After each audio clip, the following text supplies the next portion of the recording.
Inside, I want to kill myself. We are on an 0-7 run over the last 2 days. After tonight was just complete bullshit. So that's how I'm going to start off this show. Horrible Sunday, 1-5. I don't even know what to tell you about that. I just don't want to do this anymore. I have never seen anything like this, man. With the slump continuing, 2 straight losses, not a good day at all. 0-4. I just have not had a good season, man. What kind of slump that I'm on? The slump continues. I've reached a new peak, actually. I'm going to burn my Bruins hat, man. I don't know what is going on with the Bruins. March 8th, is that what it is? I don't even know. It's March 9th, I think. Who even knows, man? I don't know what day it is anymore. I don't even know what day it is anymore, man. Back with you after the worst day that I could possibly have. Back with you, as I always am. Until I die, at least. 0-2 yesterday, and yesterday did not go well for me. 0-5. The worst month that I've ever had in my 18 years doing this. I don't know what to even tell you about this anymore. Broke the slump yesterday as the slump discontinues. The slump continues. Somebody fucking kill me, please. I don't even know what I should do at this point other than potentially end it all. What's up, everybody? It's Toad back with you yet again. This is going to be the Saturday. Did I put Sunday? I think I put Sunday in the, I'm such an idiot, man. Saturday, September 17th. Let me fix that right now, actually. Let me do it right now. I could edit the video. I'm on YouTube here. Dude, I'm so out of it, but you know I got no sleep, obviously. Thanks for everybody who showed up last night for the college football show. It was something, man. It was a long, over 2-hour video. If you want to go see my analysis, still a little bit of time, you can go do that. I just fixed the title here, at least on YouTube. I didn't fix it on Twitter, but I think I could do that. Can I do that too? Let me see. Let me edit it. Yeah, I can. There we go. Now everybody thinks I'm not an idiot. Hell yeah. All right. Yeah, I can edit it both ways. There it is. Thank you, StreamYard. All right. Yesterday we had another winning day. We went 3-2 yesterday, 2-0 in college football. College football making me look really good right now as we have Virginia with the outright win. I don't think they ever trailed in the game. They had a 14-point lead, I think, out of the gate. It was tied. They retook the lead. I think they just bounced back and forth with like a 7-point lead after that, and then it did go into overtime, and there was the controversial call at the end with in overtime, Florida State would have tied the game with what looked like a touchdown. It was ruled a touchdown on the field, but I think they got it right. They overturned it. The receiver was bobbling the ball through like the entirety of the end zone, and he never had control until he was actually out of the back of the end zone. So I think the overturn was correct, and you could hear the guys analyzing it. Florida State fans are going to complain, oh, Virginia's getting all the calls. Really? Like, you think Florida State versus Virginia? I think Virginia is going to be the team that gets the benefit of the calls. I doubt it. But, man, the crowd was insane at Virginia last night. It was one of the craziest crowds I've ever seen. Like, I'm surprised. You never really think of Virginia having a ridiculous crowd, but they were there for that game. I think they disrupted Florida State's offense. If you watch the end of that game, they caused like a really crucial false start after the overturn happened. To set Florida State back further, and then they had to convert a long 4th down, which they didn't do, and the crowd had rushed the field before the game was even over. I hope everybody was okay, but man, that was insane. It was one of the biggest field stormings that I've ever seen. It was like just a sea of people on the field, no spot on the field. Like, you couldn't see any green. It was just covered with people. I was like, this is the most insane thing I've ever seen. Like, I don't even think I'm exaggerating. You can go find, like, the videos of it and whatever. It was crazy. And we got to be on the winning side of it. Outright win for Virginia. And I don't like Castellanos because of what he did to BC. So I love seeing Florida State lose. So that was a win. And then Oregon State almost got us a win in the late night. 13.5-point underdog. They were out to like a 14-0 lead right away. But then it was 14-10 at halftime. But still, it's looking like a low-scoring game. They've been winning the whole game.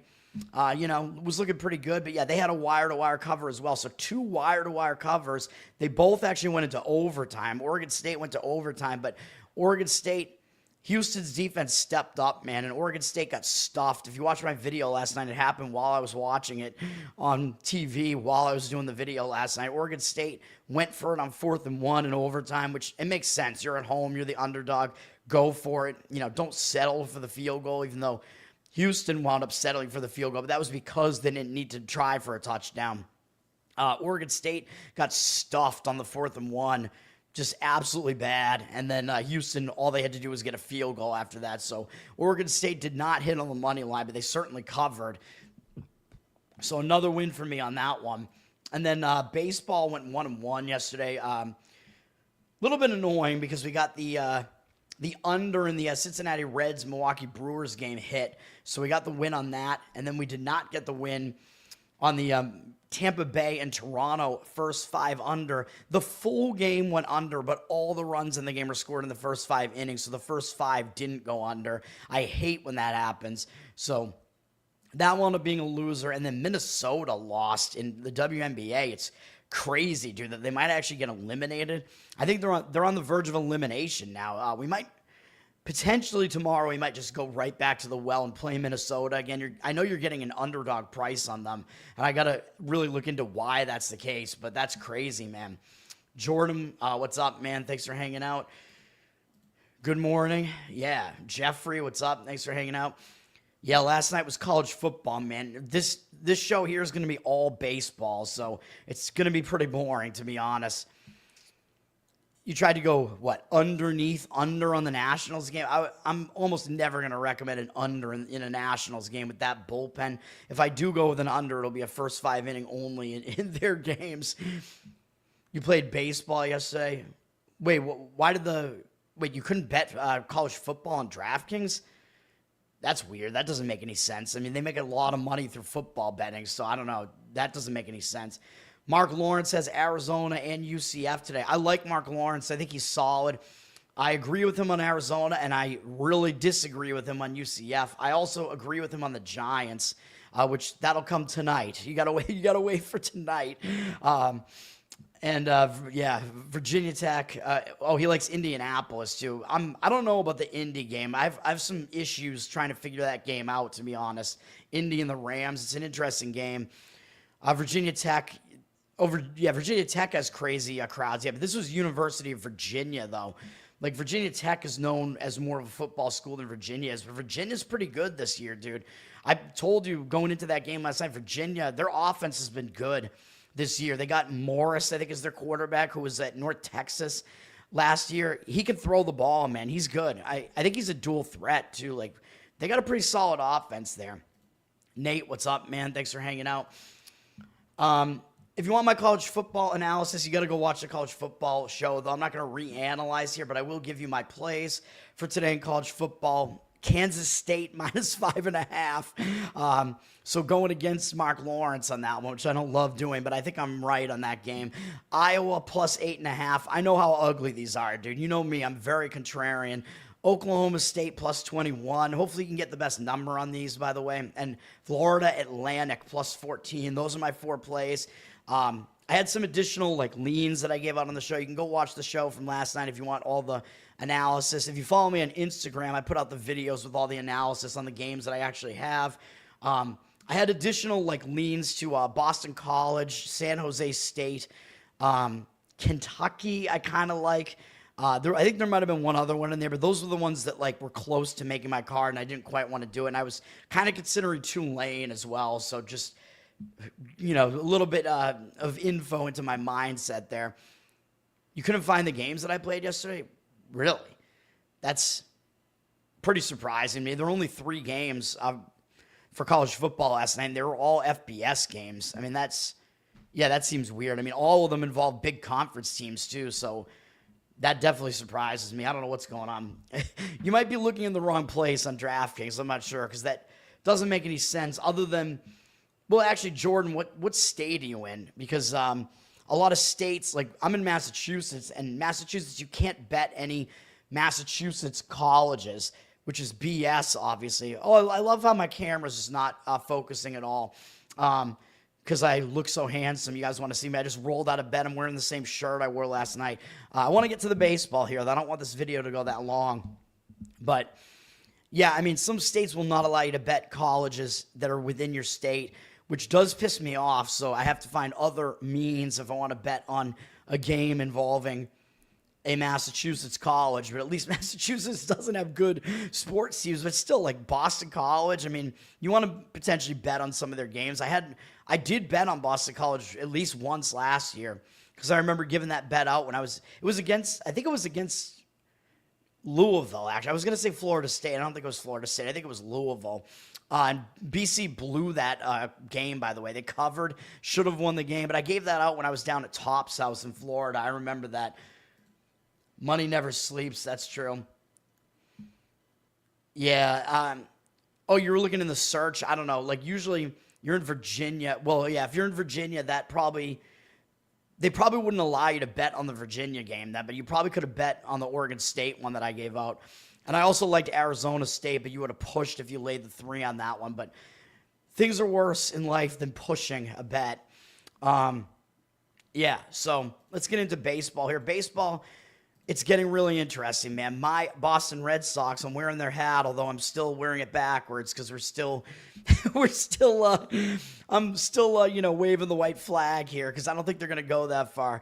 There will be no white flag above my door, but there will be this time. The Red Sox did actually clinch a playoff spot with a win yesterday, so that happened. The Yankees and Toronto both won as well, so they're still tied atop the AL East with the Blue Jays holding the tiebreaker. Cleveland and Detroit both lost because Detroit lost to the Red Sox on a walk-off, by the way, by Rafaela. Had the walk-off hit deep into center field, which I think was a triple, but I thought he just kind of collapsed on first base because he didn't need to advance any further. I mean, it was a walk-off win. The runner just needed to score from first base. So I don't know. Whatever. I mean, he collapsed with joy. He wasn't injured.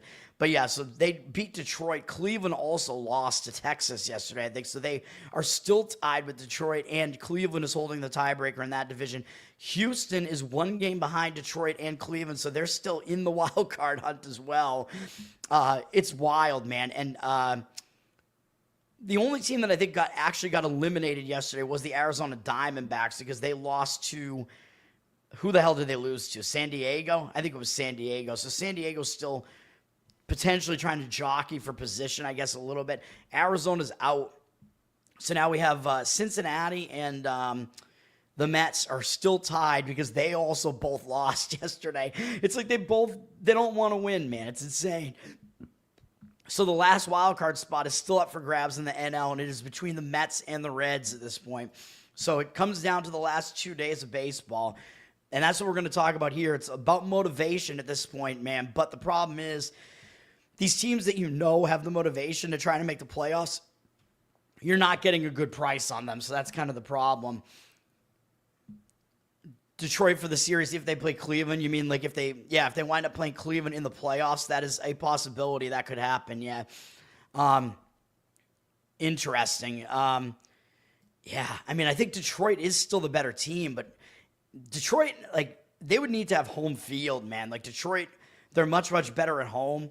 So they really need to win their division so they can get home field in whatever that first series is. Baltimore at Yankees here is the first game up. It's one of the afternoon games. There are some afternoon games today. Yankees won yesterday. I'm not happy about it. They've won 6 games in a row. They're still battling Toronto for the AL East here. Yankees have an easy matchup pretty much against the Orioles, although the Orioles, you got to figure, they got a chance to spoil the season a little bit for the Yankees as far as not letting them win the division. So I think Baltimore is still motivated in this series. The problem is, are they actually good enough to win these games? Today, I'm not really sure that they are.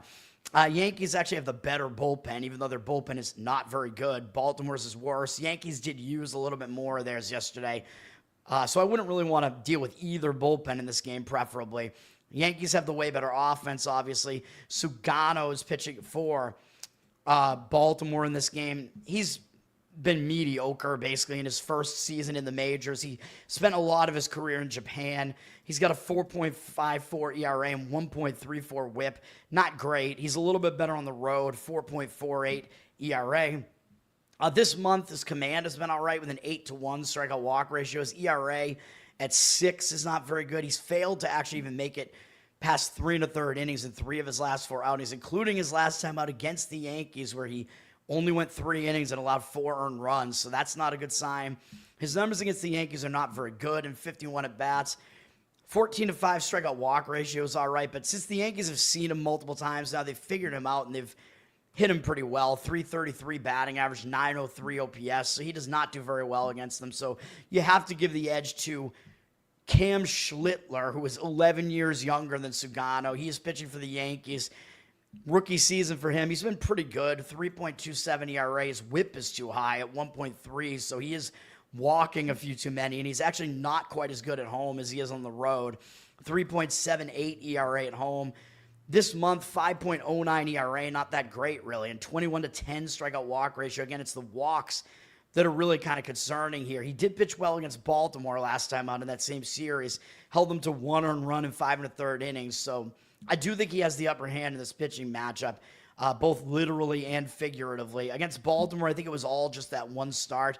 They have 19 at-bats against him. Basayo did hit a home run off him, but he has a 6-1 strikeout walk ratio against him, a 158 average allowed, and 568 OPS allowed. So Schlittler is the better of these two. Where's this game at here? Yankees are down from -226 to -215 on the money line. 78% of tickets, 86% of the cash on them. I mean, again, the Yankees are one of the teams that needs to win. They don't need to win, but they do need to win if they want to win the division. But you're not getting any real value on the Yankees here, in my opinion. I mean, you're paying a lot for the Yankees here. So I think the way that I would play this, if I wanted to do something with it, I would probably go Yankees over their team total again. It's the old standby, man, which they've been able to do that 2 of the last 3 games at least. So they scored 8 runs yesterday. So you're probably going to be asking them to score about 6 or something, I would guess, in this game, somewhere in that ballpark, which seems like a lot, but they can hit. It's a hitter-friendly park. They're not facing very good pitching, so that is probably what I would do if I was going to play that game. St. Louis at the Cubs. Neither of these teams is really playing for a lot here. The Cubs did win yesterday 12-1, so St. Louis might have a little bit of motivation just for that reason. This is St. Louis's last series of the season, so they might have a little bit extra motivation for that reason. Cubs already basically looking forward to the playoffs. The Cubs are, I believe, pretty much locked into the 4 seed. I don't even know. I think they might mathematically be locked into the 4 seed now in the NL. So I don't really think they can advance or lose their position at all. So it doesn't really matter for them. So you could maybe even argue that St. Louis is going to start having more motivation here because this is their last series of the season. They're not going anywhere after this, and they get to play the Cubs. Both teams have pretty solid bullpens. St. Louis is better. St. Louis only used 3 relievers yesterday. The Cubs only used 4, so the bullpen's decently intact here. Chicago has the better offense, although if they're not focused, I don't know how much offense they'll get you here. Although in Wrigley Field, the total looks like it's high in this game. It's 9.5, which that means that the wind is blowing out at Wrigley. So the total fluctuates dramatically in games at Wrigley based on what the weather is doing. The lake effect wind is pretty insane at Wrigley. So that means the wind is blowing out if the total is that high. So something to keep in mind there as well. Michael McGreevy pitching for St. Louis. He's had an okay season. I think this is his first season in the majors. Actually, it's his first full-ish, well, not even a full season, but the first season where he's pitched, I guess, enough to qualify as a rookie. He did pitch last year a little bit. He's been okay this year, 4.35 ERA, 1.23 whip. He's way better on the road, 3.29 road ERA, so he does have the home road split working in his favor in this game. He hasn't been that good this month, though. 4.91 ERA, 15-7 strikeout walk ratio. Too many walks, 3 each in his last couple of games. That's not great.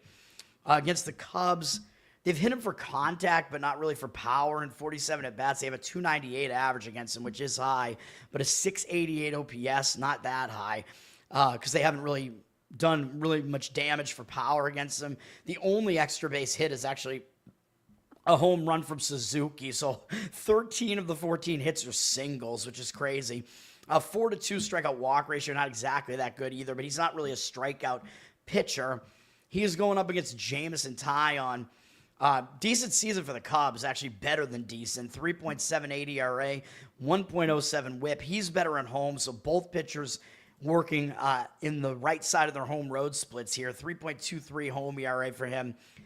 He got injured, and then he came back like almost 2 months later, and he's been good since then. He's allowed 2 or fewer earned runs in every outing since then, all 5, and he's allowed 1 or fewer in 4 of the 5. So he is on right now. This month, his walk number did go up a little bit, though, a 9-4 strikeout walk ratio. Kind of a low strikeout rate this month, too. 1.56 ERA, though, so he's still in decent form right now, but he doesn't do well against the Cardinals. Even though their offense is pretty lousy, and 113 at bats, 16-7 strikeout walk ratio, 354 batting average allowed, 967 OPS. That's not good. So Taillon, he looks like he's pitching really well right now. He's in good form, but you have to kind of contrast that with the fact that he doesn't do well against St. Louis.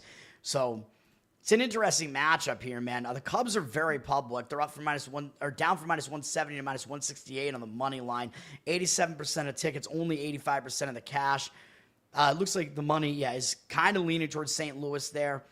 You could take a shot with St. Louis in this one if you want to. I mean, McGreevy seems like he has the matchup edge here, but he's not the pitcher who's in the better form right now.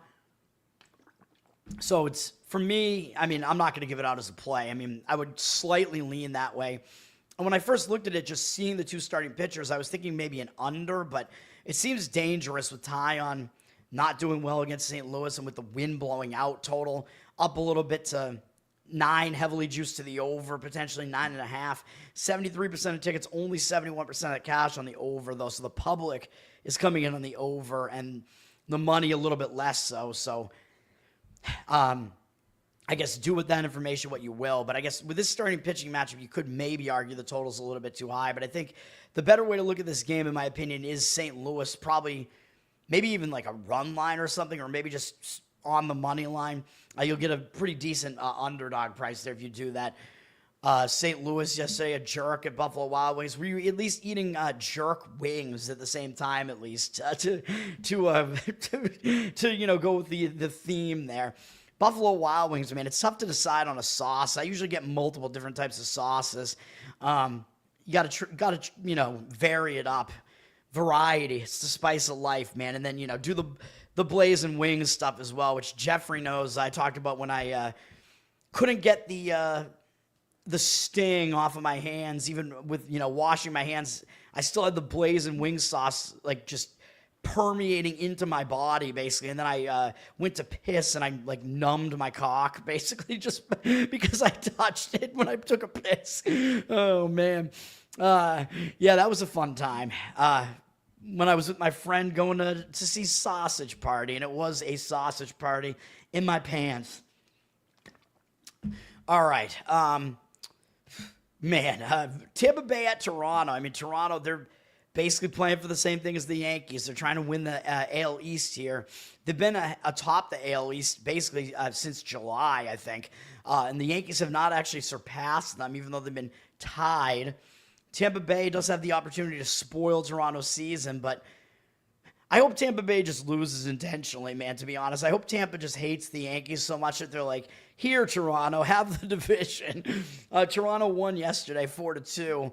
But, man, Toronto's got the more difficult of these 2 series between them and the Yankees, man. Tampa, they're not that bad of a team. They're better than their record looks, as I've kept saying. Tampa just kind of got a little bit unlucky with the way that their matchups worked out. They're playing in a difficult division. It is the way that it is, man. Tampa has the better bullpen out of these 2 teams. They only used 1 relief pitcher yesterday. Toronto used a bunch. They used whatever that is, 4. So Tampa does have a bullpen edge in this game. Toronto has the way better offense. Starting pitching, Joe Boyle is pitching for the Rays. Mediocre numbers for him, 4.4 ERA, 1.34 whip. He's been way worse on the road, 8.15 road ERA, so that's not a good sign. He hasn't pitched that much. He pitched once in April, and then they started using him regularly in July, and he's been pretty much mediocre. This month, he's been good in 2 outings, including shutting out Toronto for 6 innings, though. The last time he faced Toronto, he's got a 14-4 strikeout walk ratio this month, and he's only allowed 1 earned run, a .87 ERA, ERA this month. But Toronto did just see him, so that means that Toronto is now familiar with him, so he might not do as well this time out. So it's a little bit of a bad matchup for him in that regard. Although Toronto, when they have faced him, it hasn't been good, but it was mostly that one game against them. 24 at-bats, 5.0 strikeout-walk ratio, 208 batting average allowed, and 458 OPS. So Boyle did do well against him that time, but again, I think he had like the unfamiliarity advantage that time, and now he doesn't have that anymore. So Toronto might be able to hit him better in this game, but he still might do well. I mean, it depends how good really is Boyle. We don't really know exactly. Keith, you betting on Springer to hit a home run off Boyle. I don't like the home run props because you just never get good enough value on it, man. Like even the best hitter in the league, Raleigh or whatever, the best home run hitter is really still only going to hit a home run. Like what is it? Like once every,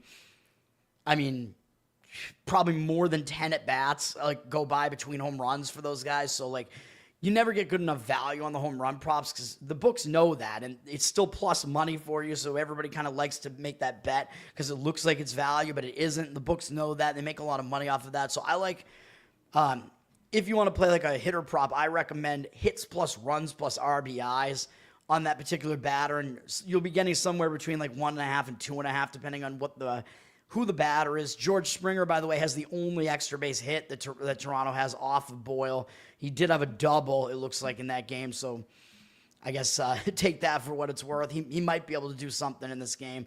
But yeah, I do recommend hits plus runs plus RBIs instead of total bases as well, because with total bases, if your guy walks, the at-bat completely gets erased because it doesn't count for total bases. But at least with hits plus runs plus RBIs, if the guy walks, you at least have a chance that he scores a run, or he could even walk in or run and get an RBI on it.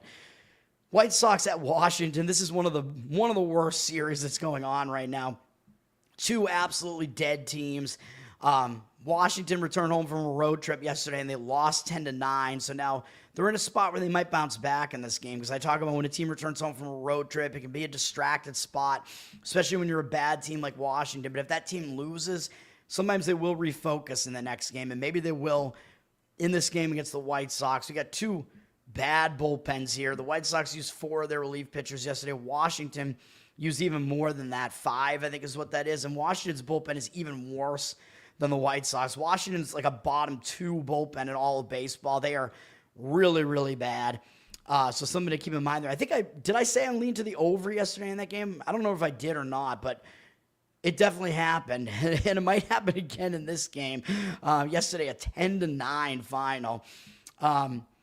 Washington has the better offense of these two, but it's not that significant. The offenses aren't really that good, but sometimes when the pitching is so bad and it doesn't even really matter that much, like the game doesn't matter anymore, a lot of times you just see the batters just come out swinging, man, and just having some fun. So sometimes you do see, it's almost like that all-star game effect. And, the fielders just don't give a shit as much. The pitchers don't give as much of a shit. It depends, man. It might be another one of those games here, though. Sean Burke is pitching for the White Sox. I believe this is his rookie season. He hasn't been that good. He's been okay. 4.29 ERA. 1.47 whip is pretty bad, though. The ERA is tolerable, but the whip, putting too many guys on base, man, his ERA should probably be worse than it is. He is a little bit worse on the road as well. 4.78 road ERA. This month, he hasn't been that good. 13-8 strikeout walk ratio. 4.38 ERA. He's not going deep into games. I think they're kind of limiting his pitch count a little bit because they're going nowhere this year. They don't really want to wreck his arm and burn him out as a young pitcher. But he hasn't made it past 4 1/3 innings in his last 5 outings. So you'll probably get something similar here. He'll probably go about 4 innings in this game. But he does have the advantage of Washington never having faced him before. So these young pitchers, man, they do have a little bit of an edge sometimes when they're facing hitters that haven't seen them before, because the hitters have to try to figure them out on the fly. Wait, I didn't talk about Toronto's starter. I'll do that in a minute. Jake Irvin is pitching for Washington. He's been awful. 5.69 ERA, 1.44 whip for Irvin. That's obviously bad. He's been a little bit better at home. 5.33 ERA, still not good. Really bad this month. He's been in awful form recently. 7.78 ERA. His ERA in August was even worse. 16-8 strikeout walk ratio this month. He's not pitching well. Things are not going well for him at all. I believe, by the way, he was the pitcher on the mound when that ridiculous catch was made in the outfield by, I don't remember the guy's, Jacob Young, I think is his name. Which game was that? That was a game, I don't even remember what game that was, but Irvin was the pitcher in that game, I'm pretty sure. And Young tried to catch it, went off his glove, looked like it was going to fall to the ground. He kicked it, hacky sacked it up off his foot, and still caught it. I believe Irvin was the pitcher in that game, so I guess it was that game against the Mets. But anyway, yeah, that was a crazy fielding play there. But yeah, Irvin, he did actually pitch pretty well in that game against the Mets. 5 1/3 innings, 2 earned runs, a lot of. I think it would have been a little bit more if that catch didn't happen. 5-2 strikeout walk ratio, but still, he's not in good form right now. But the White Sox have never faced him before, so he does have that unfamiliarity edge. So even though I'm looking at this and I'm thinking, yeah, neither starting pitcher is that good, probably an over makes sense in this game, but total's a little bit down from 8.5 juice the over to just 8.5, and both pitchers are pretty unfamiliar. I mean, they are completely unfamiliar to the opposing hitter, so that kind of, it's a little bit of a drawback as far as playing the over, so I don't want to do it, even though I probably do still slightly lean to an over there, especially with the bad bullpens. The money's coming in on Washington for what it's worth. They're down from -120 to -115. They are kind of in that bounce back spot, but I wouldn't want to have my money on Jake Irvin. 59% of tickets, 82% of the cash coming in. I know the White Sox offense is really bad, though. Money is coming in on Washington, but yeah, I mean, you're playing with fire if you want Jake Irvin, man. Toronto, by the way, I forgot to finish this off and then show the odds on this. Trey Savage is pitching for the Blue Jays. Don't know how to pronounce his name. He's a young pitcher. He's only 22. He's a rookie. He had one good start and one bad start, so 5 ERA, 1.44 whip. Not much you can really take away from any of that. He hasn't pitched at home yet either.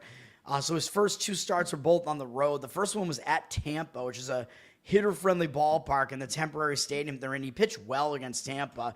5 innings pitched, 1 earned run allowed, 9 strikeouts, 2 walks. Really solid performance. But then he followed that up with a worse performance against Kansas City in a pitcher-friendly park against a weaker offense, and he only went 4 innings, allowing 4 earned runs and had more walks than strikeouts. 3 walks, 2 strikeouts. That's not a great sign. I mean, his first start was a really good sign, so it's kind of hard to figure out what you're going to get out of him. I mean, he's a highly touted prospect. His numbers in the minors, his scouting reports, they all look pretty good, so I think he should probably bounce back, but it's difficult to say. And the problem here is he's facing Tampa Bay again here, so he doesn't have the unfamiliarity edge here because Tampa did see him that one time. So the advantage that he had in that game of being unfamiliar to them is gone because Tampa just saw him. So he doesn't have that advantage anymore. So take from that what you will.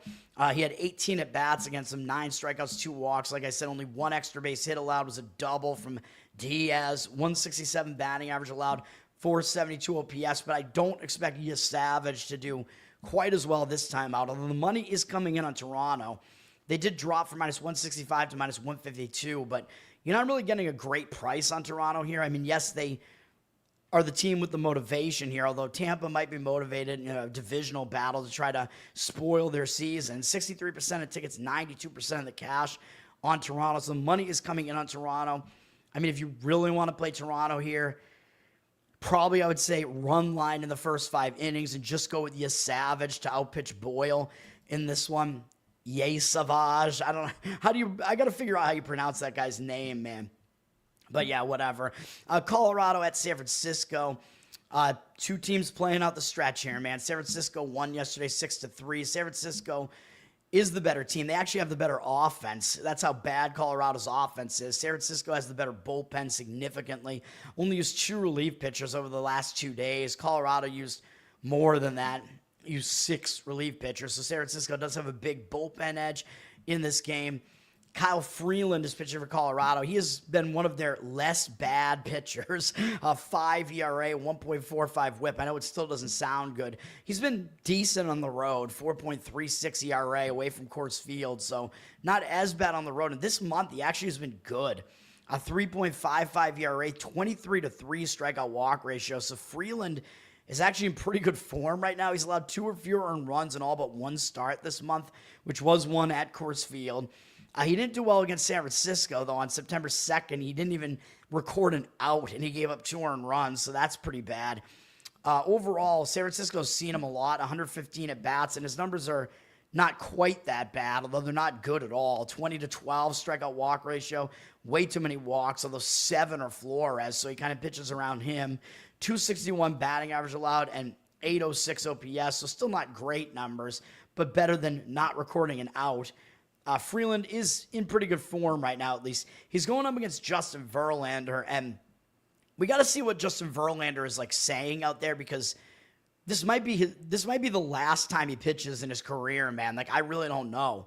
But he hasn't announced it, I don't think. So I don't know, man. I mean, he's 42 years old. He hasn't been that good this year. Is he going to finally pack it in? Maybe he's not. It's possible he's not. But this is going to be his last start of the season, obviously. So there might be a little bit of hype around that. Like, in case this is his last start ever, he might get a little bit more pumped for it. He's got a 3.88 ERA this year. 1.38 whip is not good, but he's still limiting the damage. He's been pretty good in this stadium, 3.8 ERA. Again, he's putting too many guys on base, though. He's got a 1.85 ERA this month, which is pretty commendable, especially at his age. He's been good for a couple of months now, but still putting too many guys on base via the walk. 16-8 strikeout walk ratio this month. That's not good.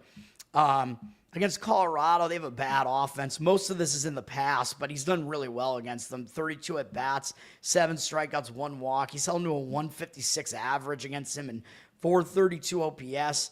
So he does do well against this weak offense, so he might do well here. But if you want San Francisco, you got to pay a huge price. They're down from -235 to -218 on the money line. 63% of tickets, 75% of the cash coming in on San Francisco. So the money coming in on San Francisco, I mean, I could see some arguments for an under here. I mean, you got 2 pretty weak offenses. You got a pitcher-friendly ballpark here. Freeland is pitching pretty well right now. Verlander also isn't pitching too badly right now. 80% of tickets, 92% of the cash on the over. Don't think I agree with that. I think I would look more towards an under. You got to worry about Colorado's bullpen, so you could maybe do it first 5 innings, or maybe you just suck it up because San Francisco's bullpen is good, so you at least get half of that going for you in the later part of the game. We will see. Detroit at Boston. Big series here, man. Red Sox won 4-3 on the walk-off yesterday. They've won 3 of their last 4 games. Red Sox have clinched a playoff spot now, so the Red Sox might take a little bit of a step back now because the Red Sox have made the playoffs. Detroit has not yet. The Red Sox are guaranteed a wild card spot. It's just a matter of which wild card are they going to be. Shuffling wild card positions, I don't think is really that much of a motivator. So Detroit is the more motivated team here. As you know, they have something to play for. They're trying to play for the division. They're trying to they might not even make the playoffs. So they're really trying to make the playoffs. Although right now, Houston is the likeliest team to be left out completely, though, because they're a 1 game behind both Cleveland and Detroit, I believe, and the Red Sox are 1 game ahead of those 2 teams, I believe is what the situation is. The Red Sox used a lot of their relief staff yesterday. They used, 6 relief pitchers? That's not good. So the Red Sox bullpen, while it is the better of the 2 bullpens, it's probably not the better one right here because Detroit used less of their bullpen yesterday. So Detroit's bullpen is in better rest shape. The Red Sox had the somewhat better offense here, believe it or not, but the problem with the Detroit here having a rested bullpen is that they haven't decided on a starting pitcher. And you know how often Detroit with A.J. Hinch, they go with a bullpen game. So they might be doing that in this game. Let me see. Oh, no, they've decided on Keter Montero here. So it's a bullpen-ish game for Detroit here. We can look him up here. I mean, he's one of their guys that is one of their openers. He's mediocre. 4.48 ERA, 1.4 whip for him is not very good. He's a little bit better on the road, 3.93 road ERA. This month, he's been decent, 3.46 ERA, 12-6 strikeout walk ratio. He's usually going to get you about 3 or 4 innings when he comes in there. He'll start the game, and then depending on the matchups and whatever, they'll go to the bullpen after he's in there for a few innings, which is probably what's going to happen here. He's walked too many guys this month, but 4 of the walks are in his last outing against Atlanta, but that was a bad outing, so maybe he's coming back out of form again here. The Red Sox haven't seen much of him, 12 at-bats, but they've hit him pretty well. They have a 417 batting average off him, 1,167 OPS. Bregman has a home run off him, 3-0 strikeout walk ratio, though, but Montero might not really actually do that well in this game. And, that means Detroit's going to have some extra bullpen usage because he's probably not going to go the full starter's workload. The Red Sox have Connolly early pitching, who really has kind of surpassed Peyton Tolley, although Tolley's been coming out of the bullpen. Early doesn't throw as hard as Tolley, although he's kind of ramped up his fastball a bit, so it's in the mid to high 90s now. But Early's been good for the Red Sox so far. 1.88 ERA, 1.12 whip.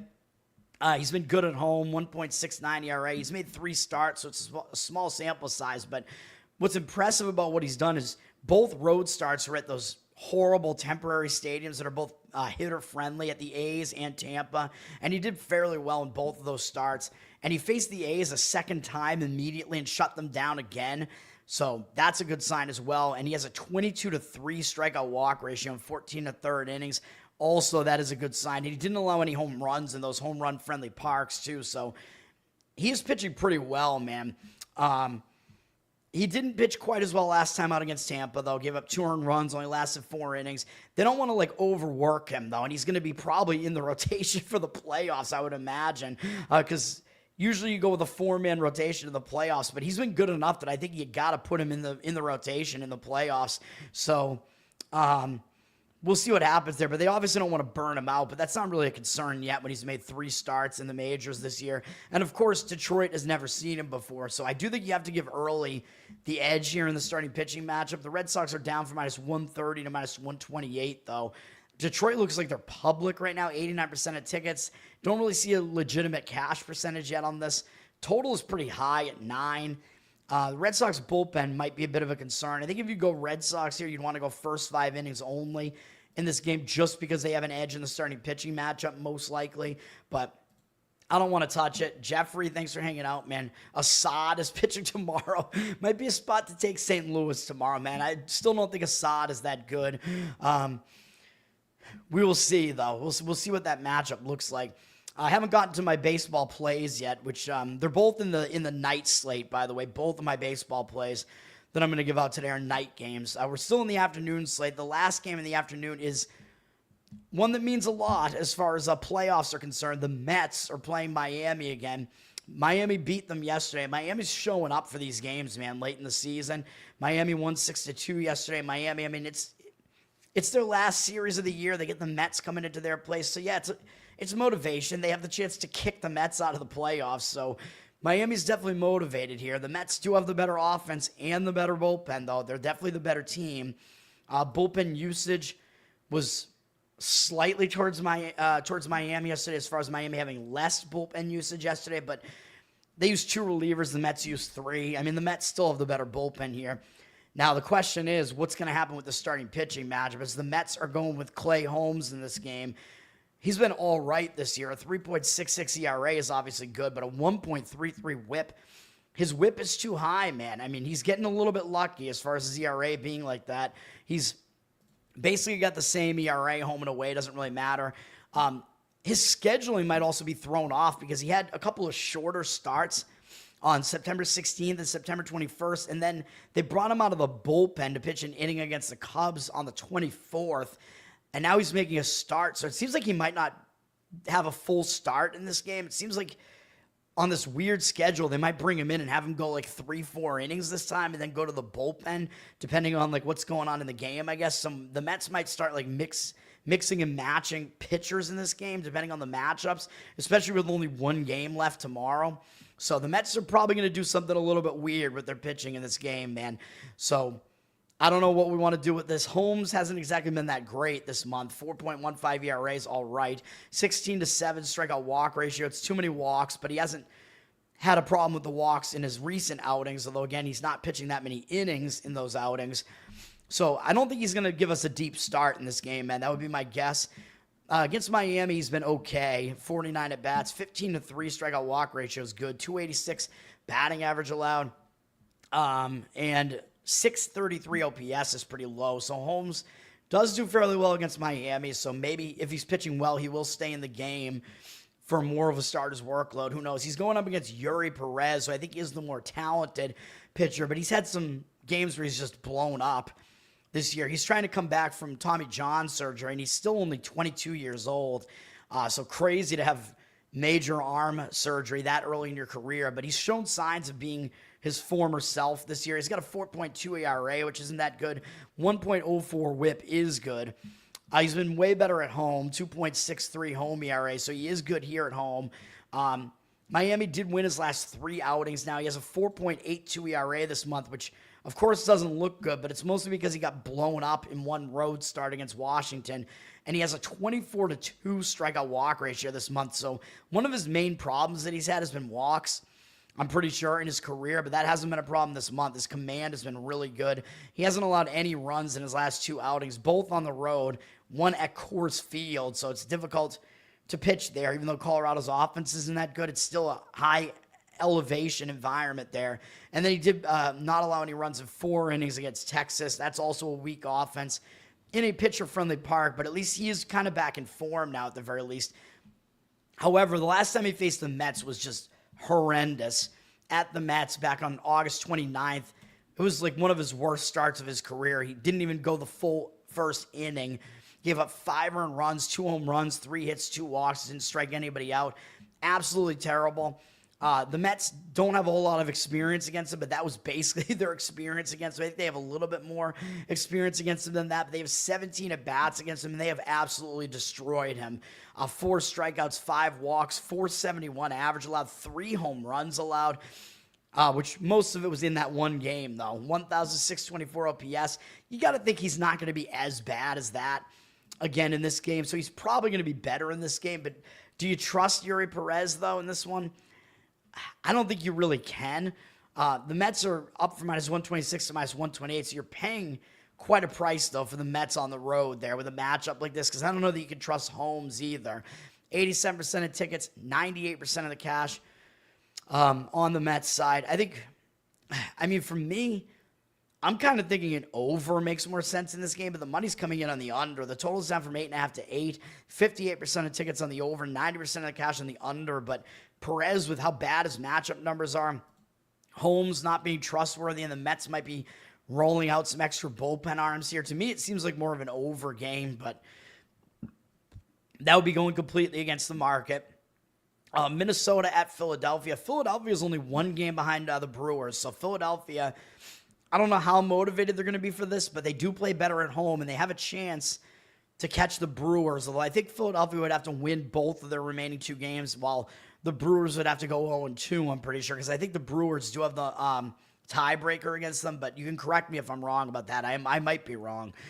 So Philadelphia might have a little bit to play for as far as the potential of getting the top seed in all of the National League.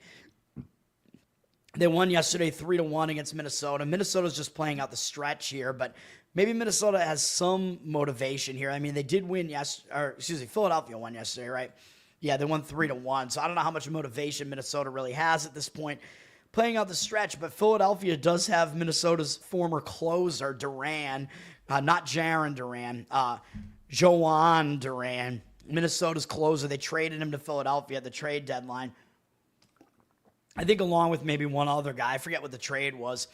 So there might be some motivation. And then I think Mick Abel, today's starter, was actually part of that trade as well, where Philadelphia sent him over to Minnesota as part of that trade, I think.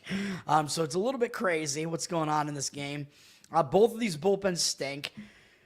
Minnesota's is the worst of the 2. They used 3 relief pitchers yesterday. Philadelphia only used 1, which was Duran. Philadelphia, I mean, they have the bullpen advantage here, surprisingly. Minnesota's is just that bad. Philadelphia has the better offense as well. Mick Abel from Minnesota, like I said, he was on Philadelphia. He's still a pretty young guy.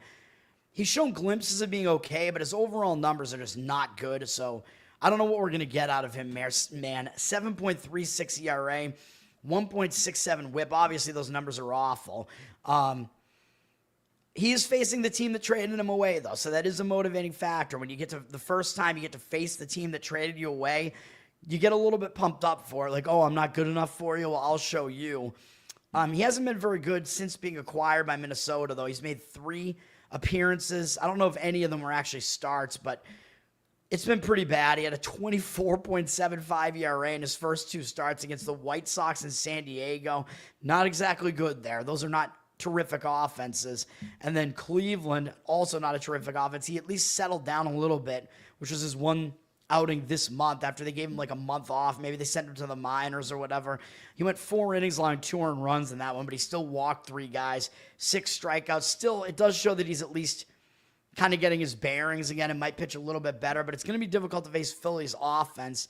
Philly has never actually faced him before, though. I mean, he was on their team, so I don't know, maybe they faced him in like a practice capacity or whatever, but that's not like an actual game environment, man. So Philly is unfamiliar with him, so at least he does have that advantage facing hitters that haven't seen him in a real game environment before. I don't know if that's going to be enough, though. Philly's got Ronier Suarez pitching. Pretty good season for him. 3.12 ERA, 1.2 whip. He's been a little bit worse at home, though. 3.39 ERA. Still not bad, though. This month, 3.68 ERA, 23-8 strikeout walk ratio. Not bad, although too many walks for the most part. He just lost a streak that he had where Philadelphia had won 6 straight starts for him, and then they lost last time out. He didn't do well at Arizona last time. I'll give up 6 earned runs in 4 innings. So that might mean he's coming a little bit out of form here. I don't know. It kind of remains to be seen. I mean, that's a tough hitters. It's a good park for hitters, that the Arizona Stadium there, and Arizona is a good hitting team. Suarez against Minnesota, they only have 19 at-bats against him, but he's had the upper hand in that matchup. They don't have any extra base hits off him. 6 strikeouts, 1 walk, 263 batting average allowed, and 563 OPS. So Suarez has done pretty well against them. Yeah, I mean, even though it's kind of an interesting situation with Abel making the start here, I don't know if he's going to be able to go that deep into this game or pitch well. So it would be better if he was going up against a guy named Kane, by the way. Bring back Matt Cain. That was his name, right? He was a Giants pitcher not that long ago. Then you get Kane versus Abel.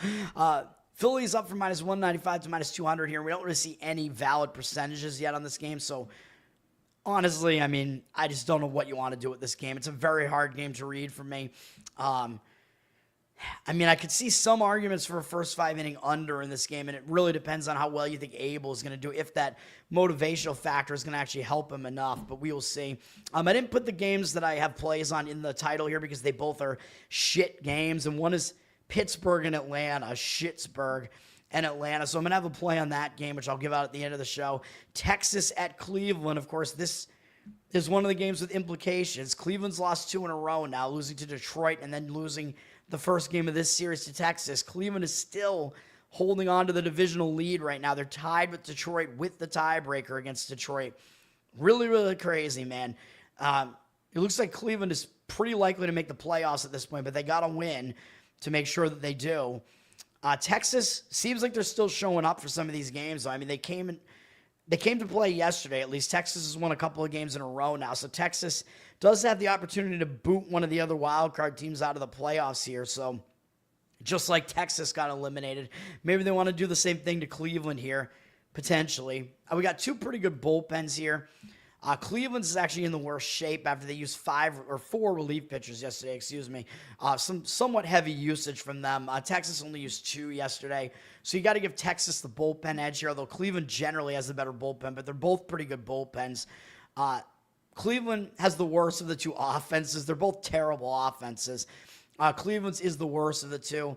Yesterday went over, so it's a good thing I didn't actually go forward with that under yesterday, which I was considering the under in the game yesterday, and that was a loser, as it was a 7-3 Texas win yesterday.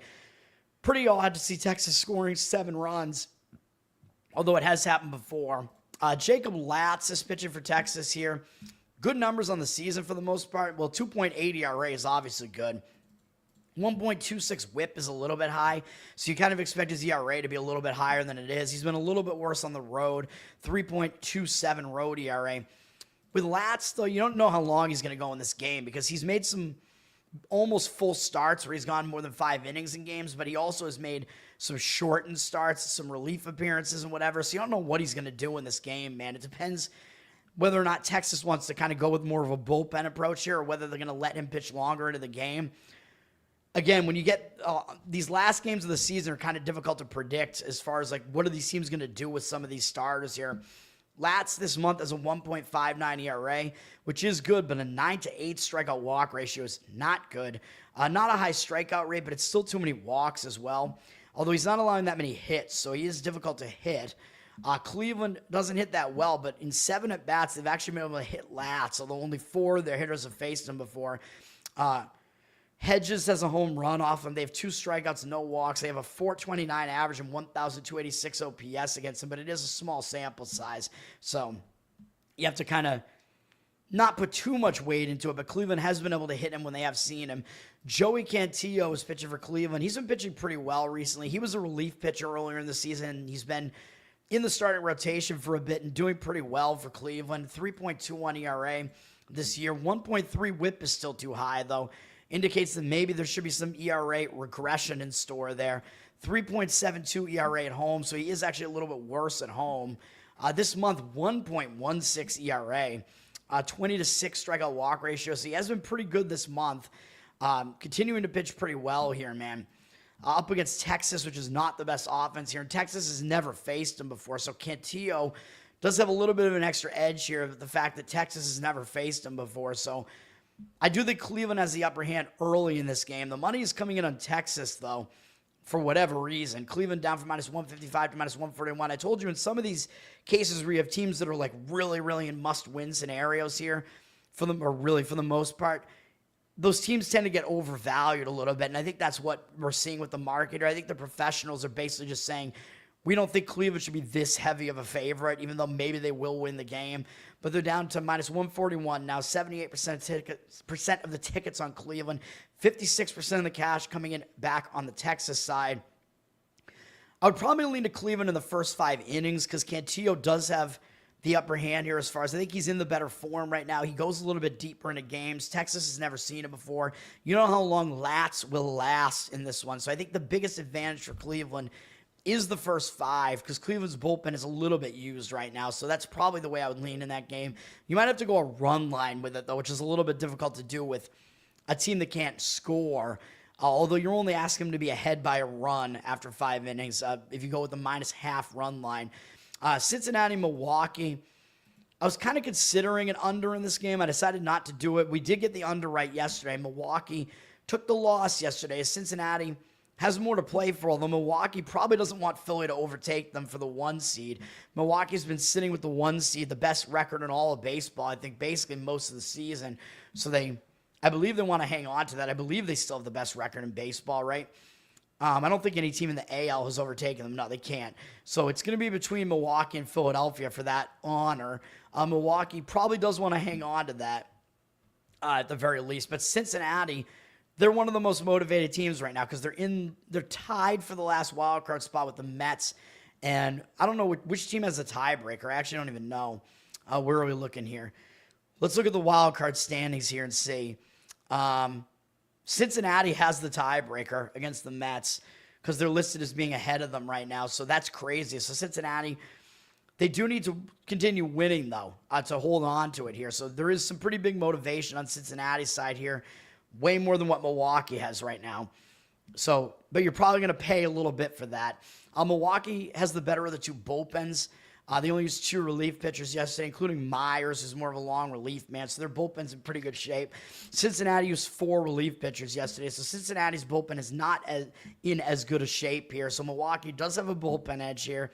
Milwaukee does have the better offense, although they're not as good at home. They're going up against Andrew Abbott for Cincinnati, and Abbott's been really good this year. 2.8 ERA, 1.16 whip. The thing about him is he's surpassed the most innings pitched that he's thrown in his entire career. He's up to 161 innings now, so he's 23 innings above what his max was last year. So you got to worry about him maybe wearing down a little bit here. He's a little bit worse on the road, 3.31 road ERA. This month, he hasn't made it 5 innings in 3 of his 4 outings this month, even though his numbers are still good, 3.68 ERA. 20-4 strikeout walk ratio. He's allowed 3 or fewer earned runs in his last 3 outings, but he's not going as deep into these outings. He's kind of struggling with his pitch count, even though he's not walking guys. He's allowing a few too many hits right now, so he seems to be maybe kind of taxed a little bit here at the end of the season. Does have good numbers generally against Milwaukee in 103 at-bats, 29-7 strikeout walk ratio, 204 average allowed, 594 OPS. So he has done well against them for the most part. So he might do well here. I mean, he's kind of got to show up for this one, man, because this is basically the season on the line. So, I mean, I don't think he can afford to be, like wearing down here really at the end of the season, but he also doesn't want to overwork himself. So it's kind of it's a little bit of a conundrum there. He's going up against Robert Gasser, who did pretty well last year, which was his first season in the majors last year. He wasn't really a strikeout guy, but he only walked one guy in 28 innings last year. He didn't put many guys on base. Had pretty solid numbers last year, so he is starting for the Brewers here. He's only made one appearance this year. It was against a weak St. Louis lineup, and he wasn't great. He went 3 innings, allowed 2 earned runs. Did allow a home run, though, which was the only hit he allowed. 2 walks, 2 strikeouts. So, I mean, maybe he was just kind of getting his bearings again. Gasser, not a great name for him, though, because he doesn't actually throw gas. Doesn't throw, like, really hard or anything. But Cincinnati's actually never faced him before, so Gasser might have a little bit of an edge here with the fact that Cincinnati's never faced him before. So even though I worry that Gasser might not be really that good because he doesn't blow guys away, I worry that Abbott's wearing down a little bit. So those are kind of my hesitations with this.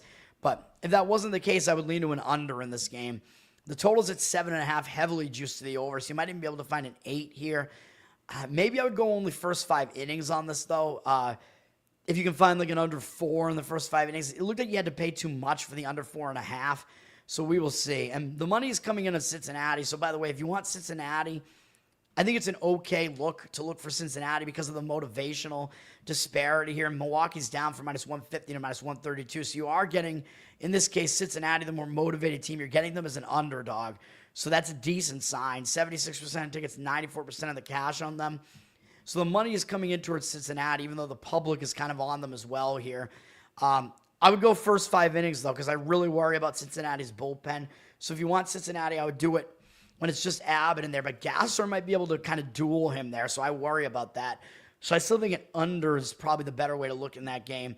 Arizona at San Diego. Arizona's kind of in like the dream crusher spot because they were that close to actually making a wild card spot, even though they sold off at the trade deadline.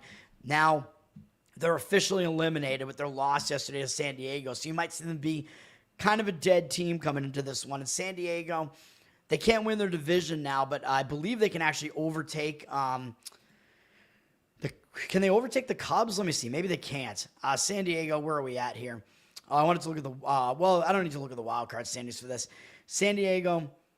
Oh, actually, this is the wild card. I guess we're looking at the this is the wild card standings. What am I saying? San Diego is 2 games behind the Cubs, so I actually don't know. It depends on who has the tiebreaker here. So I don't know if San Diego can change their position, man. So they're almost pretty much locked in. So you might be able to argue that neither of these teams has that much motivation here. San Diego has the better bullpen. They used 5 relief pitchers yesterday, though. Arizona used 4, but they have a significantly worse bullpen, so San Diego still has a bullpen edge here. Arizona has the better offense. On the surface, San Diego has the much better starting pitcher here. Eduardo Rodriguez is pitching for the D-backs. I mean, he's shown signs of being his former self, trying to come back from Tommy John and whatever, but he hasn't been very good. 4.91 ERA, 1.56 whip is way too high. 4.74 ERA on the road, so he is a little bit better on the road. This month, he actually has been a bit better, though. 2.31 ERA, 17-8 strikeout walk ratio. It's still too many walks, but he's actually thrown 3 shutouts in his last 5 appearances. So he's actually pitching a little bit better right now. The D-backs have won 5 starts in a row for him. But I don't know how motivated they're going to be in this one. But he is pitching well right now. His numbers are pretty good against San Diego. In 98 at-bats, 17-9 strikeout walk ratio, 245 average allowed, 696 OPS. So Erod might actually be able to pitch well in this one. He's going up against Michael King, who just came back from injury not that long ago. He's a solid pitcher. His numbers this season are still pretty good, although it's been a short season for him. 3.57 ERA, 1.2 whip. He is way better at home, 2.58 ERA at home. Again, he hasn't really pitched that much, though. He was injured. He got injured in May, and then he came back in August. And since then, he's allowed 2 or fewer earned runs in all but one of his starts, where he got absolutely blown up by the Mets. Other than that, he's been fairly good, but still a concern that he walked 4 guys last time out against the White Sox, even though it was a 5-inning shutout. So he doesn't seem like he's fully back in form yet. His numbers are good against the D-backs, though, in 27 at-bats, 5-1 strikeout walk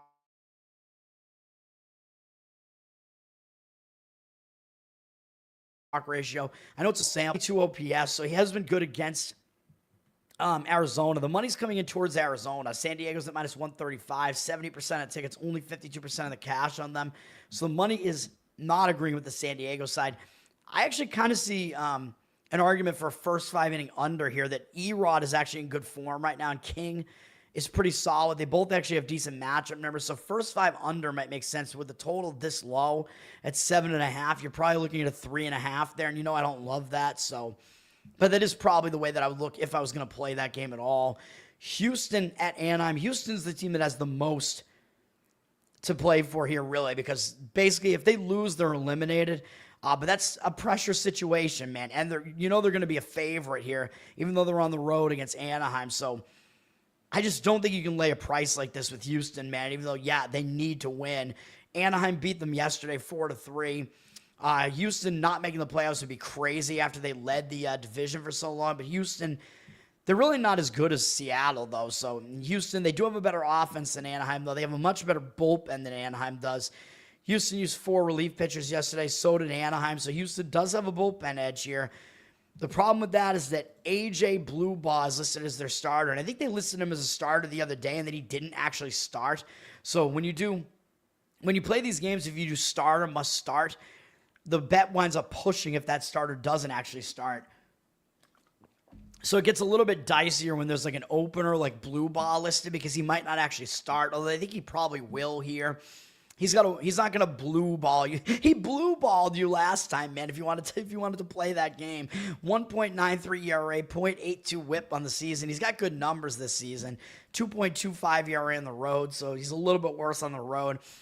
He hasn't allowed a run this entire month, with a 17-4 strikeout walk ratio of 14 innings. But if he goes out there, he'll probably get you like somewhere between I would guess he'll probably go 2 to 3 innings in this game, assuming he does start this game. And it's going to depend on the matchups and whatever. So we will see. Against Anaheim, they only have 2 at-bats against him from their current lineup, 0 for 2 with a strikeout and no walks. So they're not very familiar with him, but he's not going to be in the game that long. So Houston is going to be using their bullpen here. But Anaheim's bullpen might come into this game somewhat early, too, because Caden Dana is their starter, and he's really young, man. I think they kind of rushed him to the majors because I think he is pretty talented. He's only 21, though, and he's struggled in the majors so far. 6.39 ERA, 1.66 whip, 8.44 ERA at home, so he's been really bad at home. He's been a little bit better this month, I guess. 22 to 12 strikeout walk ratio, though 12 walks is terrible. That's really been the issue. Like, he's striking out a lot of guys, not allowing really too many hits or anything. So really it's the walks are the issue. He's putting too many guys on base via the walks. 6.05 ERA this month. So if he can get his command under control, literally, he might start doing better here. His numbers are not bad against Houston. They got 12 at-bats against him. Only 1 extra base hit, a double from Caratini, 2 strikeouts, no walks, 250 batting average allowed, and 583 OPS. So Dana, not really terrible against Houston, interestingly. So the money is actually coming in on the Anaheim side here, man. 90% of the tickets and only 71% of the cash on Houston. They were a minus 155 favorite, and now they're down to minus 140. So the money fading Houston here because they're in that must-win spot, and you're paying a price for Houston. I kind of agree with the professionals in that I just think this price is totally unwarranted. It's all because everybody knows Houston has to win at this point. But with Bluebaugh on the mound, going to be a bullpen game here, I just don't think that price is justified, so I worry about it, man. I don't want to play Anaheim either, though. With the pitching that they have going on here, it's very, very ugly. So if I was going to play this game, I would probably play an over. The total's up from 9, juice to the under, to just straight 9. I mean, you get the key number of 9 there. You can go over the number of 9. Don't want to go over the 9.5, but I could see both pitching staffs struggle in this one. So I think an over is probably the better way to look there. Yeah, blue balls. And then we do have Seattle and LA, although these teams have both clinched their divisions at this point, I'm pretty sure. So they're both pretty much set. They're not really playing for anything right now. The Dodgers did get the win last night. I was right about that game. I think I said that I liked the under in that game. especially the first 5 innings, which I think was also probably correct. I didn't look into when the runs were scored, though. And then the Dodgers got the win as well with Emmett Sheehan on the mound. It was a 3-2 win, and that ended the win streak for Seattle. I know Seattle's really good at home, 51-28 at home. The first 5 inning under still got there. It was a 2-1 game at that point with the Dodgers winning. But Seattle lost a win streak, man. You know I talk about this. When a team loses a long win streak like this, it can tend to hang them over. I know it didn't happen the last time they lost a win streak, which I was on the game going against Seattle when they lost that other win streak. I had Kansas City in that game. I leaned to the Dodgers yesterday, but again, when you lose a game like that, and this game doesn't really matter that much, losing the win streak, it could hang you over a little bit. So might be a little bit of an edge for the Dodgers here this time. The Dodgers do not have the better bullpen here. They do have the better offense. The Dodgers used a ton of relief pitchers yesterday. They used 6 relievers yesterday, and Seattle only used 4. So Seattle does have a bullpen edge here. So if you do like the Dodgers, you got to go first 5 innings in this one, in my opinion. Both offenses are pretty solid, but both starting pitchers are solid. Tyler Glasnow is pitching for the Dodgers. He's had kind of a shortened season because of injury, but he and Snell are both back, man. Glasnow and Snell. Not Ian Snell. That's a different Snell. Blake Snell. It sounded like I said Ian. Glasnow and Snell are both pitching pretty well right now, man. So that's really going to bolster the Dodgers' rotation going into the playoffs here. So the Dodgers are going to be pretty dangerous, I think, if those guys are healthy. Glasnow, 3.3 ERA, 1.09 whip. Good stuff. He isn't as good on the road, 4.56 ERA, but this is a pitcher-friendly ballpark here. This month, 2.89 ERA, 22 strikeouts. The only concern really is the 10 walks this month, although he's won all 3 of his starts, but against bad offenses, Colorado and San Francisco. Against Seattle, he has decent numbers against them, too. In 32 at-bats, 10 strikeouts, 2 walks, 250 average, 669 OPS. So he should be lined up to do pretty well in this game, I would think, if he has any motivation at all. Logan Gilbert pitching for Seattle. He's been one of their more trustworthy pitchers. Probably their second best behind Wu. And Wu is going to need to get healthy again, by the way, because Wu got knocked out of his last game. I think maybe with a concussion somehow. I didn't see how that happened, but for the Mariners' sake, they're going to need Wu back. But Gilbert has been good, 3.43 ERA, 1.03 whip. He is much better at home, as they all are for Seattle, 2.13 home ERA. This month, 2.01 ERA and 24-4 strikeout walk ratio. He is definitely in good form right now, pitching well. Dodgers are a tough lineup to face. He's got 52 at-bats against them. 15-8 strikeout walk ratio is not good, but all 8 walks are Ohtani, so that's pretty crazy. So he is only one guy in the lineup, so that makes that walk number look a little bit less bad. He's allowed a 250 average to the Dodgers, a somewhat high 831 OPS, though, with Ohtani and Teoscar Hernandez also having home runs off him. I'm going to slightly lean to the Dodgers in this one, but the money's coming in on Seattle. I would only go first 5 inning with the Dodgers, though. Seattle up from -120 to -125 here. 67% of tickets on the Dodgers, 57% of the cash coming in on Seattle, though. But how often is it that you get the Dodgers with Glasnow on the mound as an underdog, man? You almost never get that. So to me, it seems like it is a little bit of value in the first 5 innings at least, although you're probably getting a little bit less of a good price going just the first 5 innings, because obviously the odds makers know the Dodgers bullpen is not good. So money is coming in towards Seattle. The under might be worth a look in this game as well. 92% of tickets on the over, 84% of the cash on the over. The total just sitting at 7, dropping a little bit. Under does make sense, but if you go under full game, you do have to worry about the Dodgers bullpen, and that could potentially blow it up. So you could go first 5 innings under, but the problem with that is, of course, you have to go under a very low number. So we'll see. But let's go to the best bets here, man. And these are going to be like, they're games nobody's going to care about, so it's not very exciting, but you want to just try to find angles and try to win bets, man. That's the thing. So we are going to go first 5 innings under in Pittsburgh and Atlanta. And if you can find it under 4 to get a better price on this, I would probably do that, because you could probably find it about even money. But the only number that I saw out there, because the books are trying to screw you, I just saw under 4.5 at -125. I would not really pay more than that for this, but I still like the under in the first 5, man. So I think it is worth a shot in this one.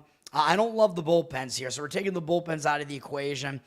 They're both okay bullpens, though, so if you did want to go full game under, I wouldn't really beat you up over it. Atlanta used 4 relief pitchers yesterday. Pittsburgh also 4. They've kind of used a lot of their bullpen recently, though, so I just don't trust the bullpens enough to really include them here. Atlanta's 19th in bullpen ERA. Pittsburgh is actually not bad at 13, but still, I just don't want to deal with it. So we will go only in the first 5 innings here. I like the starting pitching matchup, where I think is where the low-scoring nature of this game is going to come. Pittsburgh is a terrible offense. Atlanta, fairly weak offense right now as well, even though I know they got some of their guys back. But I think the pitching is going to win out here. Bubba Chandler is pitching for Pittsburgh. He was a reliever for a bit, but he's a talented young pitcher, man, from Georgia. So you know these young Georgian pitchers are pretty good, man. Not the country of Georgia, the state. He's got a 4.56 ERA, so the public is going to look at that and not love that, but a .97 whip tells a different story, man. He's not putting a lot of guys on base. His ERA should be much better than this, and he's been really good on the road with a .9 ERA on the road. He was in the bullpen for a bit. He hasn't made too many appearances yet. He has an overall 25-4 strikeout walk ratio, which is very impressive for a young pitcher like him. Good command numbers there. Fewer hits than innings pitched. All of that is good. He got blown up in one start against Milwaukee, and if you throw that out, he's allowed 3 or fewer earned runs in all of his other starts. And he's allowed 1 or 0 in 4 of his 6 starts, 0 in 3 of them. So that's a pretty good sign. He is pitching well. This month he has a 19-3 strikeout walk ratio. So his ERA is only blown up to 6.62 because of that one bad start against Milwaukee. He's been good otherwise. Coming off 2 straight outings, going at least 5 innings in each of them, allowing 2 or fewer hits and 1 or fewer earned run in both of them. No walks and 13 strikeouts in that span against the A's, who are a pretty good lineup, and Washington, who aren't. But he's pitching well right now. He's a solid young pitcher, man. And Atlanta, I mean, that makes it sound like he has a bone, or maybe he does. I don't know. He gets to face Atlanta here, though, and Atlanta has never seen him before. So I talk about this. Again, I was on an under in his last game, man, and that worked out for us against the A's. I think it was a first 5 under. It was a winner. We're doing a pretty similar thing here, man, because, again, he's facing a lineup that's not as good as the A's lineup, and this is another lineup that's never seen him before, so he has this extra edge where he's unfamiliar to the opposing hitters, so that should give him an extra edge here. He's going up against Spencer Strider, who is trying to overcome some injuries, man. I think he had Tommy John surgery as well. Everybody's getting it. His numbers are not that good this year. 4.45 ERA, 1.38 whip. He's dealt with some injuries, whatever, trying to come back from that major injury that he had. He used to be a really good pitcher, though. He's still got it in him, I think, somewhere, and he's facing the worst lineup in baseball here. So I think that will help him. I think he wants to finish the season on a strong note, man. I mean, he's a guy that's not used to pitching as poorly as he has been, so I do think that's going to be the case for him here. I know he's a little bit worse at home, 4.61 ERA. Still not too bad, though, but he's been better this month, 2.35 ERA. That's pretty good. He's allowed 3 or fewer earned runs in 5 straight outings now. His walk number is really the only concern, although he does tend to be a little bit wild even when he's on. 21 strikeouts this month, 11 walks. So his strikeout rate, it has increased because he only had 1 strikeout in his first start of the month, but since then he's had 6 or more in the last 3 starts. That's a good sign. The walk number is high, I know. He needs to get that a little bit under control, but Pittsburgh is not exactly an offense that can really take advantage of it to a full extent. And he's done well against them. I know it's only 19 at-bats. He's only allowed 1 extra base hit to them, a double from McCutchen. He has 10 strikeouts against them, so a really high strikeout rate, even though I know it's a small sample. 2 walks, 211 batting average allowed, and 549 OPS. So he has been good against Pittsburgh in general. So I think we can go with this. We'll go under in the first 5 innings in Pirates-Braves. The money seems to be agreeing with this, with 50% of tickets on the under, but 98% of the cash on the under. The total dropped a little bit on the full game from 8.5 down to 8. So I think it makes sense. Atlanta's a big favorite for what it's worth, down from -180 to -169. 89% of the tickets, 98% of the cash on them. But I don't want to do anything with the side here, man. We're going to go under. I mean, if you do anything with the side, I think Pittsburgh first 5 innings actually potentially worth a look, because I do like the way that Chandler's pitched. And if he can duel Strider and you can get like a +0.5 run line, you might be able to get there might be some value in that too.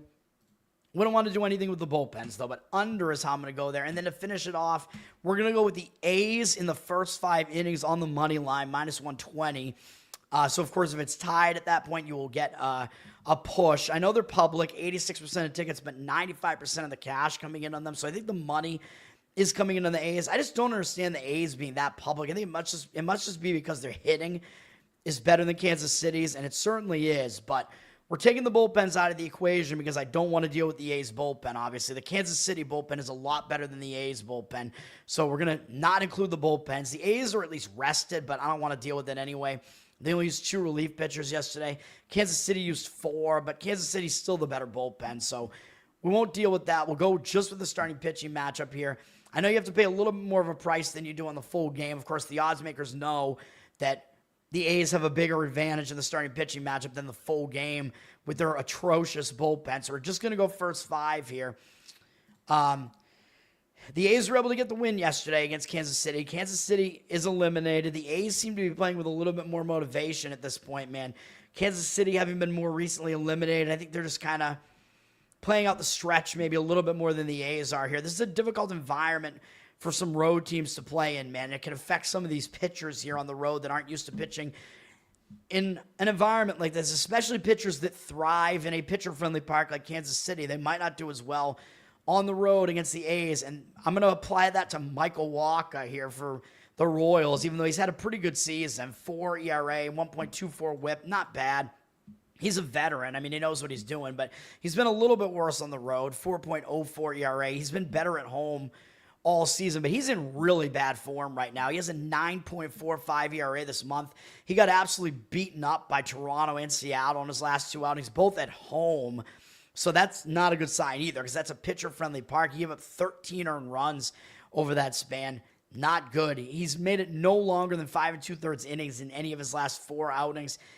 He's gone out of form, man. It seems like maybe he's kind of just packing it in for the rest of the season here. A 9-3 strikeout walk ratio this month isn't that bad. He's not really a strikeout pitcher, but he's getting knocked around. He's given up 21 hits in 13 1/3 innings this month.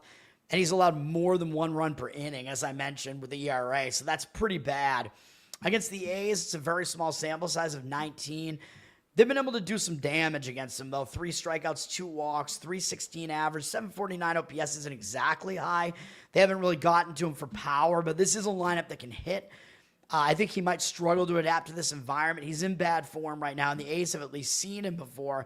So I'm going to give the edge to Luis Morales, who I think is still flying under the radar for the A's. He's been a solid pitcher, man, since pitching for the A's, which I think this is his first season in the majors. 3.07 ERA, 1.11 whip for him. He's made 8 starts and 1 relief appearance. I know he's been a little bit worse this month, 5.06 ERA, 16-6 strikeout walk ratio. So I do worry about that a little bit. But really, he had 1 bad start against the Red Sox, and other than that, he's been pretty solid. He's allowed 3 or fewer earned runs in all the rest of his outings. He's allowed 2 or fewer earned runs in all but those 2 outings against the Red Sox and Cincinnati, which I know were both recent this month, but he did bounce back against Pittsburgh last time out, 2 earned runs allowed in 6 innings. And, of course, he's facing a weak Kansas City lineup here. The A's have the way better offense, so that should kind of help us out through this stretch as well here. He's made however many starts this is. In 9 starts, again, he's allowed 2 or fewer earned runs in 7 of them. Overall, 38-16 strikeout walk ratio. Again, the walks are a little bit of an issue, but he's allowed way fewer hits than innings pitched. He is pitching pretty well, and of course, Kansas City has never faced him before, so that's kind of the crux of this. He has an unfamiliarity edge here in this pitching matchup as well. I think he should be able to do well against this lineup. They might struggle to figure him out the first couple times they face him, so we will go with the A's in the first 5 innings in this game, and that is going to be it for me today, man. So once again, the baseball plays are the first 5 under in Pirates Braves. I know it's not exciting to be on these games, but you look for where you think you find an edge, man. And the A's first 5 money line. So they're both first 5. They're both night games.